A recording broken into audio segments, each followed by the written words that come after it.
Good afternoon, everybody, and thank you for your patience. Secretary General will make a short statement and then be happy to take your questions. Secretary General. Good afternoon. We have just finished a very constructive meeting of the NATO Defence Ministers together with High Representative Vice President Federica Mogherini, where we addressed NATO-EU cooperation. And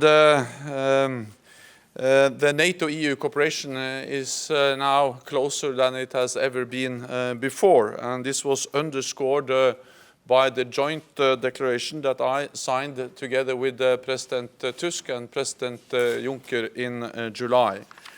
In December, Federica and I will report to the ministers on the practical steps NATO and the EU are taking to move our cooperation to the next level. And we are making our plans a reality.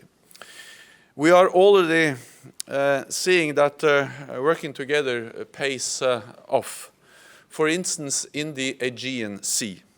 Thanks to our joint efforts together with Greece and Turkey, the flow of migrants has decreased substantially. That is why last night we decided to continue our Aegean deployment. We are making a difference, achieving more through cooperation than we ever could in isolation. But the situation in the Mediterranean remains extremely serious, and we continue to see illegal human trafficking and tragic loss of life at record high numbers.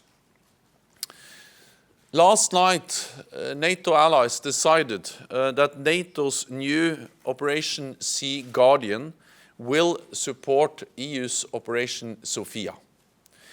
Within 2 weeks, NATO ships and planes will be in the central Mediterranean, ready to help the EU's Operation Sophia with situational awareness and provide logistical support. This is yet another example of NATO and the EU working hand in hand to increase European security. Today we also discussed concrete ways to counter hybrid threats, enhance cyber security and coordinate exercises. And we are exploring ways to work together to project greater stability in our neighborhood. NATO has unique expertise in this area. We are currently putting it to good use in Jordan, where we have trained hundreds of Iraqi officers. And last night we confirmed that training and capacity building would start inside Iraq in January. This is an important contribution to the fight against ISIL. Together with our AWACS surveillance aircraft, now flying in support of the counter-ISIL coalition. This morning, we also discussed recent initiatives to strengthen European defense, because we must make sure that our efforts are complementary. Duplication would be in no one's interest. Complementarity and transparency will bolster European security and the transatlantic bond. Let me underline, a strong Europe will make NATO stronger, especially by delivering more capabilities and by increasing defense spending among European allies, something NATO has encouraged for many years.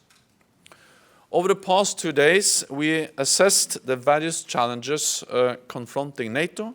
We took stock of our progress since the Warsaw Summit, and we mapped out the road ahead. We are as united as ever in our determination to protect our citizens. So with that, I am ready to take your questions.